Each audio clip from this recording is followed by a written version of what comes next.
We come on the air this evening with breaking news. The town of Louviers in Douglas County is under evacuation as several brush fires burn in the area. Thanks so much for joining us. I'm Mark Salinger. Louviers is about 20 miles south of Denver near the Chatfield Reservoir. South Metro Fire says the fires are on the north end of town. Colorado Parks and Wildlife says the fires are impacting parts of Chatfield State Park right now. The Plum Creek Nature Center, as well as Plum Creek Picnic and Roxborough Cove parking areas are all closed and evacuated at this time.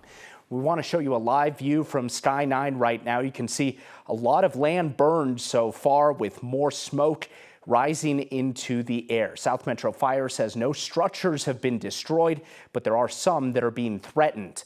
Our Angeline McCall is joining us live from the scene right now. Angeline, what can you share from where you're at?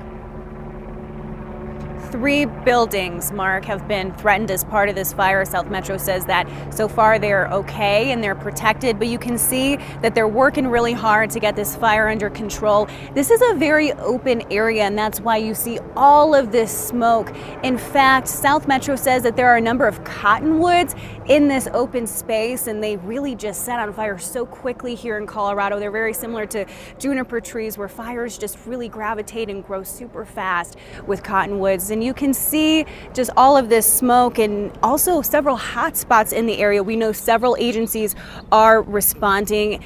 In terms of this fire, it's really important to note this is not one fire. These are multiple brush fires in several different areas in close proximity to each other here in Douglas County. So South Metro doesn't have a really good idea of acreage at this point, and they're unsure about the cause, but the biggest challenge really is this vegetation. And we know that vegetation in Colorado, hot days, windy days are not a good mix. Thankfully, there's not too much wind in this area. They're actively working to control and maintain this fire as we speak right now.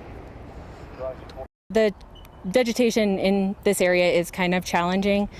So along with the terrain, and then we're in more of an industrial area, so we're just making sure that we're protecting the structures at this point and trying to keep the vegetation fire away from the structures. The town of Louviers is also evacuated. You mentioned that, Mark. Roughly about 300 people is part of that town, so relatively small, but again, 300 people that could be impacted tonight who might not be able to go home. They are directing people to the fairgrounds in the area if they need some place to stay in the meantime. Mark? Angeline, I think we could hear it in the background from your live shot, and we saw some video of the helicopters overhead. Are they still making drops of water on the flames as we speak? We can hear the helicopters. You can't see them from here, but they're doing it right now. We've seen multiple helicopter drops. We did ask, and we're waiting for an answer if they're grabbing that water from Chatfield Reservoir, if they're using fire retardant. So once I have an answer for you, I'll make sure to update. Some good news that so many resources are already being applied to this fire. Angeline McCall reporting live from Chatfield State Park. Appreciate it. Thank you.